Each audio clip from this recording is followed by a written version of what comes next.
평화가 여러분과 함께 하시길 바랍니다. 벌써 사순절 넷째 주일을 맞이했어요.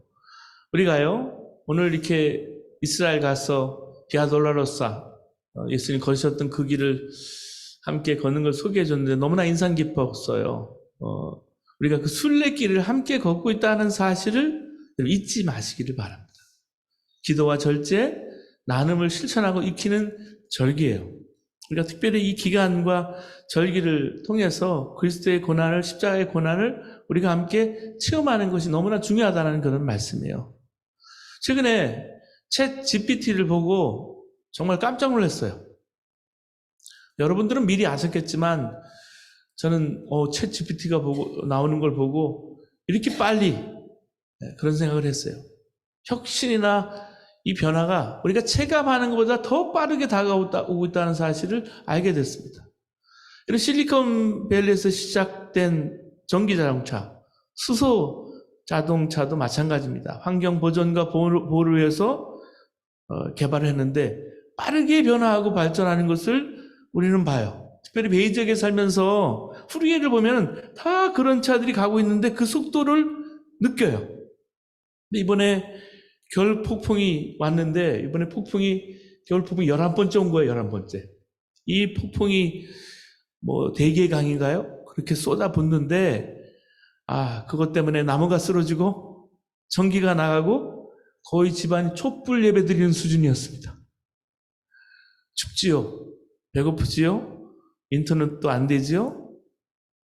이 정보와 속도 중에 살았구나 하는 것을 깨달았습니다.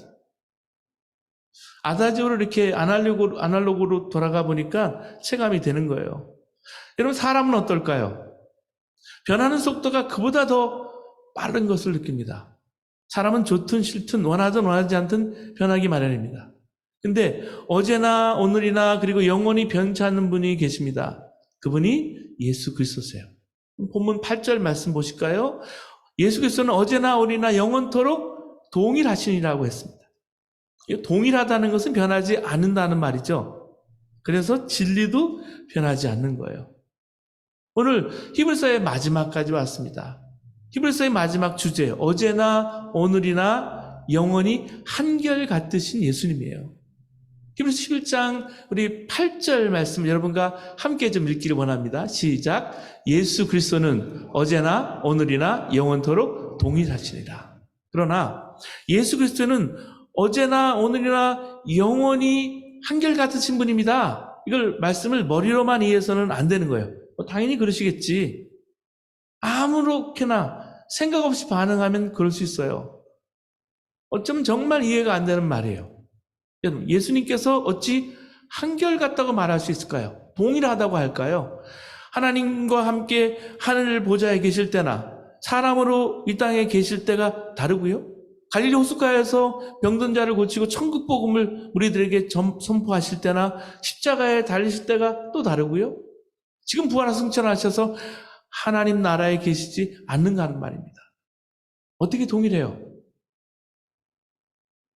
특히 초대교회 때 예수님 믿으면 감옥에 가고요. 가족들과 헤어지고요. 재산을 다 뺏기고요. 죽음을 당하는 그 상황에서는 도무지 이해가 안 되는 말씀을 히브리서에 하고 계시는 거예요. 예수 그리스도께서 한결같으시다는 것은 예수 그리스도께서 언제나 우리와 함께 하신다는 말씀이에요. 예수님이 언제나 나와 함께 하신다는 사실이 믿어져야 진짜 예수 믿는 거예요. 여러분, 공생애 중에는 예수님께서 제자들에게 뭐라고 말씀하셨습니까? 너희는 나를 따르라 그랬어요. 제자들이 예수님의 말씀을 따라서 예수님을 따라다녔어요. 누가복음 5장 11절에 그들이 배들을 육지에 대고 모든 것을 버려두고 예수를 따르니라. 아까 갈릴리 호수가 나오지만은 베드로가 예수님을 처음 봤을 때 그 눈빛이 어땠을까? 예수님 뭐라 그랬을까? 그걸 직접 체험하고 이석규 선생님 왔기 때문에 우리에게 더 와닿죠. 근데 예수님께 베드로에게 너는 나를 따라 그랬을 때요. 무슨 말씀을, 어떤 눈빛을 가지셨기에 따랐을까? 승천하실 때를 앞두고 정말 하시는 이 말씀이 이해가 안 되는 말씀을 또 하시는데 요한복음 15장 4절에서 5절 말씀을 하신 거예요. 내 안에 거하라. 나도 너희 안에 거하리라. 나는 포도나무요 너희는 가지라. 그가 내 안에 내가 그 안에 거하면 사람이 열매를 많이 맺나니 이랬어요.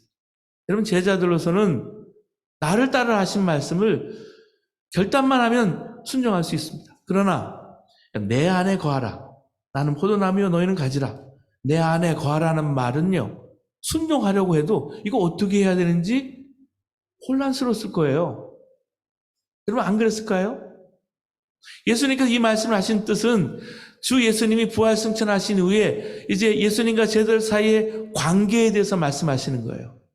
예수님께 부활 승천하신 후에 성령님이 제자들에게 임하셔서 마치 포도나무와 가지처럼 포도나무에 가지가 붙어있는 것처럼 한 몸이 된다는 그런 뜻입니다. 그러니까 예수님의 제자들과의 관계는 부활 승천 전이나 이후나 변함이 없다는 것을 말씀하는 거예요. 오히려 승천 이후에 예수님이 내 안에 계시니까 더 가까운 거죠.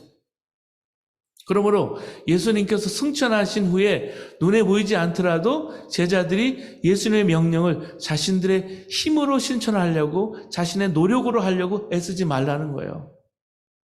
여러분 제자들은 예수님께서 승천하신 후에도 계속해서 예수님을 의지하려고 그래요. 여러분 육체를 가진 분한테 계속해서 의지하려고 하잖아요. 근데 부모님이 세상을 떠나시면 어때요? 의지할 분이 없어요. 어떻게 전화해야 되는지, 어떻게 무슨 어드바이스를 좀 받아야 되는데 그렇지도 못해요. 의지할 것도 없어요.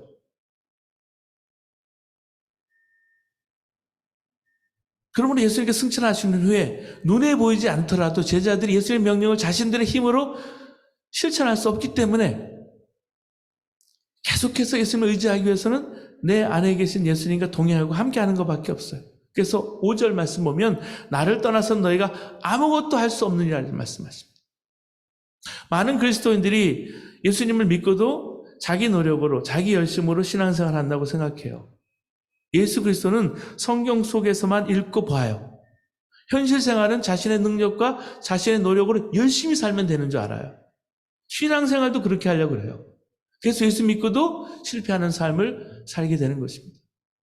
어느 목사님 한 분이 독일에서 유학하시면서 목회하실 때 새벽기도 시간에 교인이 한 40명 정도의 사람이 나오시는 거예요. 그래도 여러분 유럽에서 독일에 40명 정도 나오는 건 쉽지가 않아요. 제가 독일의 교회 가봤는데요. 많지 않아요. 근데 한 사람 한 사람이 너무 귀하니까 이름을 부르면서 이분이 기도하셨답니다. 그때 마음은 이 목사님이 내가 얼마나 똑똑한지 얼마나 사랑이 많은지 과시하고 싶은 마음이 있었대요. 근데 이제 한 사람 한 사람 빼놓지 않고 기도하려고 그러는데 한 사람을 빼놓은 거예요. 그 교인이요. 다음부터 교회를 안 나오는 거예요. 그로 인해서 그 교인을 달래느라고 얼마나 고생을 했는지 모른답니다. 한번 그렇게 이렇게 마음이 이렇게 삐지시면요. 그거 돌이키는 게 굉장히 힘들어요. 저도 그런 신방 여러 번 했어요. 내 노력을 하려니까 안 돼요. 여러분 잘해보려는 것은 좋은 일이지만 자기 능력이나 노력을 하는 것은 항상 문제가 있더라고요. 그리고 실패해요. 사랑하는 여러분, 우리가 정말 붙잡아야 할 것이 뭘까요? 첫째로 오늘 본문 말씀이 말씀하는 게 영원히 변함없는 예수님, 그 예수님이 나와 함께 한다는 그 사실, 그걸 붙잡으라는 거예요. 그거 잊지 말라는 거예요. 주 예수님이 지금 내 안에 계시고 나와 함께 하신다는 사실이에요. 그러면 염려할 것이 없어요. 두려워할 것이 없어요. 실패해도 괜찮아요. 왜? 주님이 나와 함께 하신 일이니까. 어제나 오늘이나 영원토록 한결같으신 거예요. 예수 그리스도께서 십자가에 죽으실 때 우리도 예수님과 함께 십자가에 죽었어요. 이게 하나님께서 정하신 거예요. 누구나 그래서 세례를 받잖아요. 세례를 받는 사람은 다 물에 들어가서 내가 예수님과 함께 죽었다라는 것을 시인하는 거예요. 예수님과 함께 죽은 것을 참여하는 거예요. 함께 장사를 지내는 거예요. 퓨네럴 서비스를 한 거예요. 그래서 그걸 세레모니로 내가 내 자아와 욕심은 십자가에 내가 죽었습니다. 예수님과 함께 그때 같이 죽었습니다.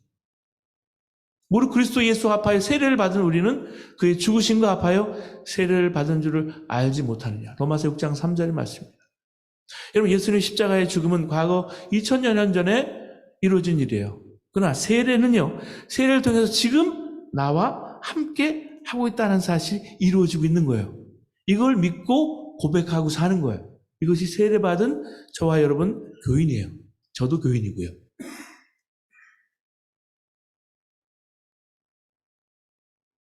이 고백을 하고 사십니까?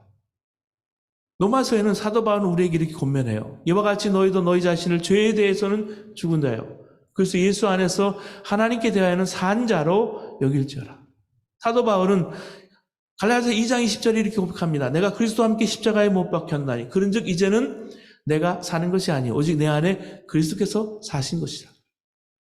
내가 육체 가운데 사는 것은 나를 사랑하사 나를 위하여 자기를 버리신 하나님의 아들을 믿는 믿음 안에서 사는 것이라. 그러니까 주 예수님께서 어제나 오늘이나 영원히 한결같으신 분이기 때문에 나는 죽었습니다. 예수님이 내 생명이십니다. 라고 고백하는 것입니다. 여러분, 이 고백이 분명하면 시험될 일이 없어요. 해결 안 될 문제가 없어요. 여러분, 우리가 생각하는 모든 갈등과 고민이 죽고 살 문제가 아니에요. 하나님이 우리에게 함께 하신다는 것은 임마누엘의 약속이에요. 이건 변함이 없습니다. 여러분, 하나님이 야곱에게 말씀하지 않았습니까? 내가 내게 허락한 것을 다 이루기까지 나는 너를 떠나지 아니하리라. 모세가 이스라엘 백성에게 선포했어요. 내 하나님 여호와가 그와 함께 가시며 결코 너를 떠나지 아니하시며 버리지 아니하실 것이라. 그것을 광야에서 체험했어요. 오늘 보니까 광야에 그냥 4x4를 타고 다 다니셨더라고요. 이런 여행은 많지 않아요. 저도 경험해 보지 못했어요. 근데 그 광야를 체험하는 것은 너무나 중요해요. 하나님이 함께 하신다라는. 하나님 여호수아에게 말씀하지 않았습니까? 약속했어요. 너와 함께 있을 것이라 내가 너를 떠나지 아니하며 너를 버리지 아니하리라. 역대상 28장 20절에 여호와 하나님이 나의 하나님이 너와 함께 계시사 내가 떠나지 아니하시고 너를 버리지 아니할 것이다. 이사야 선지자가 예언했습니다. 두려워하지 말라 내가 너와 함께함이라. 놀라지 말라 내가 내 하나님이 됨이라. 내가 너를 굳세게 하리라. 참으로 너를 도와주리라. 참으로 나의 의로운 오른손으로 너를 붙들리라. 시편 120편 4절에서 6절은 말씀해 갑니다. 이스라엘 하나님은 졸지도 아니하시고 주무시도 아니하시니라. 여호와는 너를 지키시는 자라. 주 여호와께서 내 오른편에서 내 그늘이 되시나이. 낮에 해가 너를 상치 못하며 밤에 달도 너를 해치 못합니다. 예수님께서도 바로 정말 이 약속을 하시면서 그 약속을 실현시켜 주셨어요. 그 약속의 실현이 성탄 때 일어나지 않습니까? 오늘 아까 성탄 때 거기서 예수님 고요한 밤 거룩한 밤 예수님 탄생교회에서 찬양하는 걸 봤어요. 예수님이 전해주신 여러분 그 약속이 있잖아요. 예수님에 관해서 해주신 말씀. 보라 처녀가 잉태하여 아들을 낳으리니 그의 이름을 뭐라 그래요? 임마누엘이라 하리라 하셨으니 이는 번역한즉 하나님이 우리와 함께 하시니라. 그게 임마누엘이에요. 영원히 함께 할 거라는 약속이었어요. 요한복음 14장 18절에 내가 너희를 고와 같이 버려두지 아니하고 너에게로 오리라 그랬습니다. 마태복음 28장 20절에 예수님이 유언처럼 말씀하시고 승천하신 말씀이 이 말이에요. 내가 세상 끝날까지 너희와 항상 함께 있으리라. 하나님이 저와 여러분과 함께 하십니다. 두려워하지 마세요. 염려하지 마세요. 나를 버리지 아니하신다고 그랬어요. 둘째로 영원히 한결같은 하나님이 함께 하시니까 여러 가지 다른 교훈에 끌려다니지 말고 자기 십자가를 가지고 예수님을 따라가라는 말이에요. 여러분, 끌려가는 생활과 내가 따라가는 거하고는 다른 거거든요. 내가 끌려가는 것과 예수님이 이끄심을 받는 것은 다른 거예요. 여러분, 주 예수님이 이처럼 한결같이 우리와 함께 하시니 우리가 하지 말아야 될 것이 있어요. 오늘 9절 말씀에 여러 가지 다른 교훈에 끌리지 말라는 거예요. 여러분, 요즘 볼 게 얼마나 많아요. 비교할 게 얼마나 많아요. 쏟아지는 홍수 시대, 정보 시대에 살아가고 있어요. 그러니까 거기에 눈이 가요. 여러분, 주 예수님이 여전히 함께 하시는 것을 모르니까 이런저런 교훈에 귀가 얇아지고 방황하는 것입니다. 귀가 얇은 사람은요, 아무리 얘기해도요, 설득력이 별로 없어요. 참으로 안타까운 일입니다. 핍박과 고난이 문제가 커서 방황하는 것이 아니에요. 죄의 유혹이 너무 커서 타락하신 것이 아니라는 거예요. 임마누엘 하시는 예수님을 바라보지 못하니까 세상을 바라보게 되는 것입니다. 여러분, 이단 종파들이 팬데믹과 더불어서 이제 민낯을 더 드러내게 됐어요. 어렵고 힘들고 암담하고 불안한 사람, 지친 사람에게 찾아갑니다. 친절한 이미지로 찾아가요. 그리고 아픈 마음을 아주 따뜻하게 어루만집니다. 미인계도 쓰고 별걸 다 동원해요. 한 번은 그런 환대를 경험하면 멀리하기가 어려워요. 그래서 그런 접촉점이 마련되면 그런 기존 종교나 질서에 대한 비평을 쏟아냅니다. 이단 종파에 빠진 사람들이요, 정말 자신만이 아는, 모르는 비밀을 홀로 아는 것 같은 그 느낌에 사로잡혀요. 교주들이 특별한 계시를 받았다고 주장하고요, 스스로 메시아를 칭하기도 합니다. 그 몇 사람을 세워요. 그 몇 사람들을 또 교육을 시켜서 그 사람들이 브레인워시를 시키는 거예요. 여러분, 악령이요, 행하는 이적과 기적이 엄청나요. 그 이적과 기적을 바라보니까 교주가 신적인 존재로 보입니다. 유혹에 빠지니까 몸과 마음을 제 마음대로 착취하는 거예요. 이게 세상이에요. 그럼 보세요. 히브리서 기자는 마지막에 와서 말할 수 없는 핍박으로 배교의 위기를 맞이한 그리스도인들에게 우리도 십자가를 지고 주 예수님을 따라가자라고 권면하고 있습니다. 여러분, 12절, 13절 말씀 보시기 바랍니다. 12절, 13절. 그러므로 예수도 자기 피로써 백성을 거룩해 하려고 성문 밖에서 고난을 받으셨느니라. 그런지 우리는 그 능력을 지고 영문 밖으로 그에게 나아가자. 어떻게 이렇게 말할 수 있을까요? 여러분, 지금 함께 하시는 예수님을 바라보지 않는다면 이런 말씀 할 수 없는 거예요. 은혜 받는 것도 좋은데 불편한 것은 싫은 거예요. 희생도 싫고 책임지는 것도 싫은 분은 예수님의 눈을 한 번도 보지 못했기 때문입니다. 우리가 예수님을 정말 함께 하시는 예수님을 바라보면 어떨까요? 베드로가 왜 그렇게 예수님 한마디 말씀에 순종하고 따라갔을까요? 모든 거 버려두고. 셋째로, 영원히 변함없이 예수님 만나는 것은요, 교회 안에서만이 아니라 성문 밖이라는 얘기예요. 히브리서 기자는 성도들을 고난의 길로 초청하고 있어요. 부르고 있어요. 13절에 그런즉 우리는 그 능력을 지고 영문 밖으로 그에게 나아가자 그랬어요. 치욕을 짊어지고 나가자라는 거예요. 그렇기 때문에 여기서 그러므로, 여기 13절에 그런즉이라는 말이 그러므로라는 말인데 접속 부사입니다. 앞의 내용이 뒤의 내용의 이유나 근거를 댈 때 이 그런즉 이 단어를 써요. 우리가 진영 밖으로 나가야 하는 까닭은 예수님 만나야 할 자리가 거기이기 때문에. 예수님께서 가시는 길은 진영 밖이에요. 주류 세계로 벗어난 곳이 여러분 진영 밖이에요. 여러분, 우리는요, 한국에서 벗어났어요. 주류 세계에서 벗어났어요. 가장자리에 사는 사람들이 디아스포라의 사람들이에요. 때로는 힘들고 어려운 것을 정말 느껴요.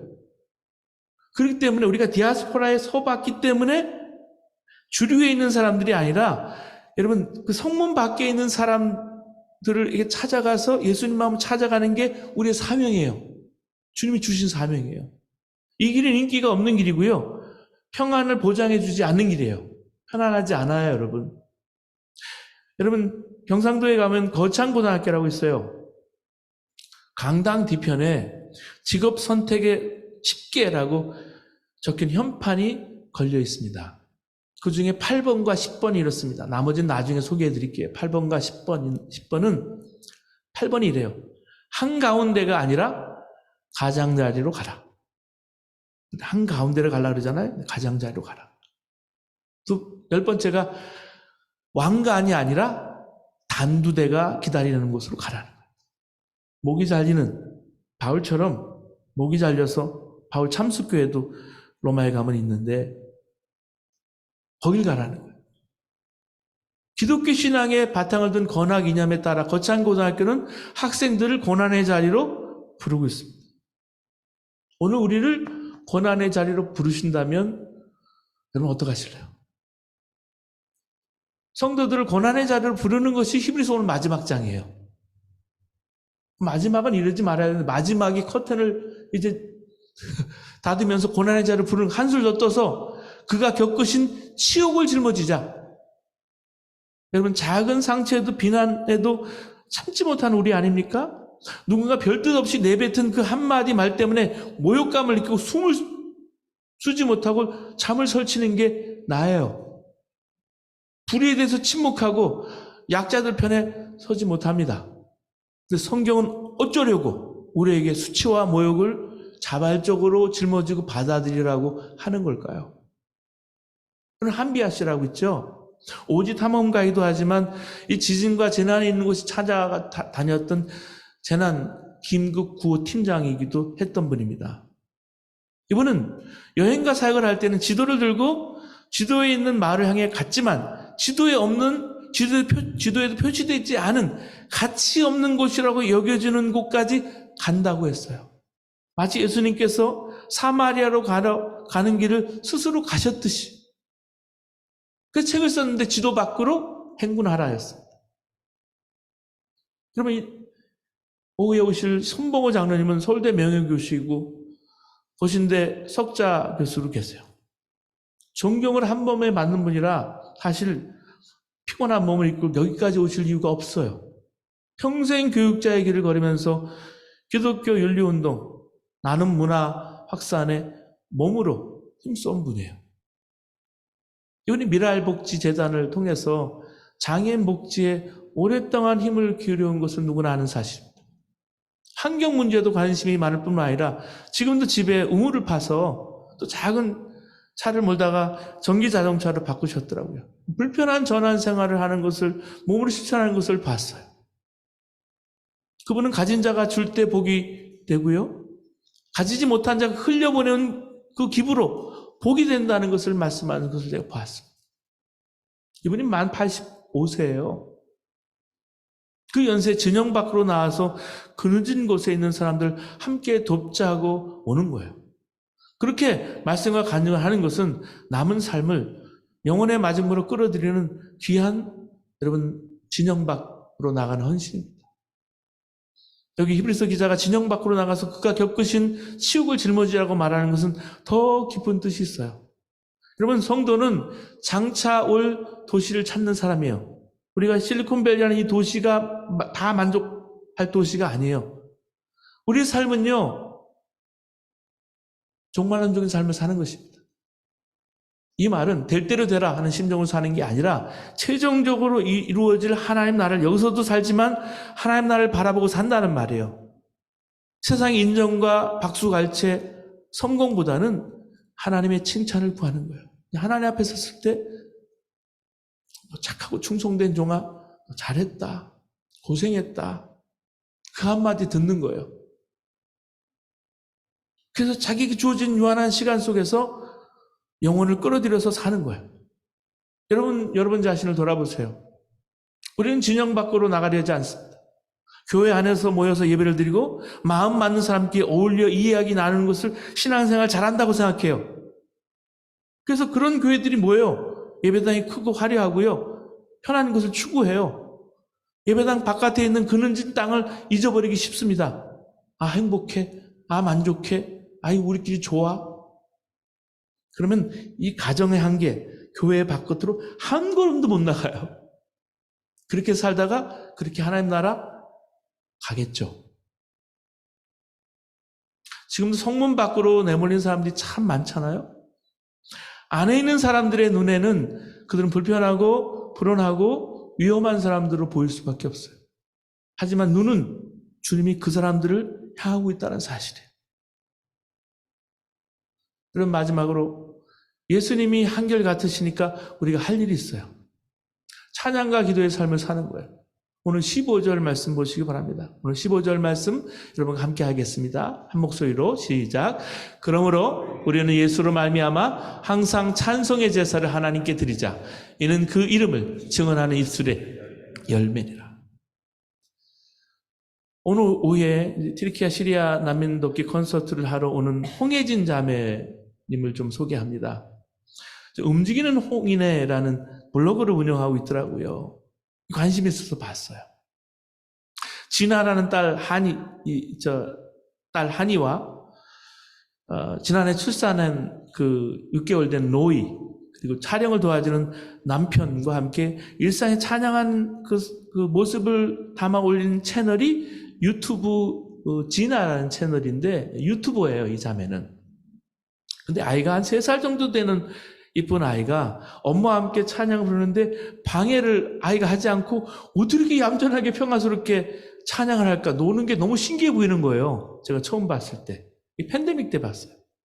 근데 이 자매가 보니까 영문학과 복지학을 더블 전공, 메이저를 전공했어요. 근데 음악 치료사를 나중에 하셨더라고요. 음악 치료하다가 열대 농업을 전공한 남편과 함께 독일 유학을 간 거예요. 현재는 남편 해외 파견과 더불어서 탄자니아, 지금 아프리카에 머물고 있는데 지난주에 날라왔어요. 근데 이 자매는 유튜브 찬양을 하게 된 계기가 뭔가 했더니 코로나 때문이라는 거죠. 교회 찬양팀을 했는데 찬양 부를 수 없는 거예요. 그렇잖아요. 마트에 갈 수도 없고 집에서 육아를 하는데 찬양을 하고 싶은 열망이 생긴 거예요. 그래서 망설여지는데 글귀를 하나 봤습니다. 지금 아니면 언제 하겠는가? 그게 눈에 들어온 거예요. 그래서 남편과 함께 촬영을 하고 아이가 얌전히 있지 않는 거 본체니까 근데 그냥 뒀대요. 그래서 그 아이가 안 움직이는 그 정말 평온한 시간에 원테이크로 이렇게 찬양을 찍어서 그걸 올린 거예요. 2010년도 인도에 단기 선교를 갔다가 흙이 묻어 있는 아이 발을 보는데 이런 생각을 한 거예요. 나는 뭘 할 수 있을까? 나는 앞으로 살면서 뭘 할 수 있을까? 전공을 살려서 그 아이들 스폰서가 하면 이 컴패션 같은 데는 여러분 아이에게 편지가 오면 이 스폰서 하는 사람들이 또 편지를 해주면 그걸 주고받는 걸 번역을 하는 거예요. 이 번역을 하기 시작한 거예요, 자매가. 제가요, 미국에 선교사로 왔잖아요. 컴패션이라는 같이 일하던 단체 예수님의 아이들과 왔는데 제가 스폰서 디렉터였어요. 그래서 제가 이게 너무 잘 알아요. 남미에 페루에 갔다가 아이들 한 사람 한 사람 흙 묻은 발, 또 아이들의 눈동자가 지금도 잊혀지질 않아요. 그래서 하나님이 제가 아이들 그렇게 좋아하는 건 아니에요. 근데 어린이 선교에 대한 마음을 주셔서 지금까지 헌신하게 하셨어요. 이번에 이렇게 한 걸음에 지구 반대편에서 정말 난민들 돕고자 찬양을 하러 달려오는 것은 그럼 진영 밖으로 나가는 거예요. 성경은 이렇게 우리에게 예수님으로 말미암아 끊임없이 찬미의 제사를 드리자 제안합니다. 여러분, 찬미면 찬미지 왜 제사일까요? 찬미의 제사일까요? 여러분, 희생이 없는 찬양은 진정한 찬양이 아니란 말이에요. 여러분, 찬양 하나를 준비해도요, 다 희생하신 거예요. 겉만 반주 하나 하더라도요, 희생해서 자녀들과 함께 찬양하는 거예요. sacrifice라는 성스러운 제의를 뜻하는 그 사크라라는 단어가 거기서 왔는데요. 수행하다, 실행한다는 뜻의 파세로 합쳐진 단어가 sacrifice입니다. 희생이 있어야 여러분 찬송을 할 수 있어요. 찬미를 드릴 수 있어요. 이게 여러분 이 말씀이 개혁찬이라 좀 다른데 찬미라는 말을 쓰거든. 지금 쓰는 게 개혁을 올리셔서 그래요. 여러분도 핍박도 있고 유혹도 있지만 히브리서의 주제처럼 히브리서의 주제는 예수님이 최고라는 거예요. 예수님은 어제나 오늘이나 변함없이 한결같으시라는 말씀. 함께 하시는 주님과 함께 여러분 이 사순절 십자가를 지고 진영 밖으로 함께 나아가 함께 찬미의 제사를 지내는 여러분과 저의 삶 되시기를 주님의 이름으로 축원합니다. 기도하시겠습니다.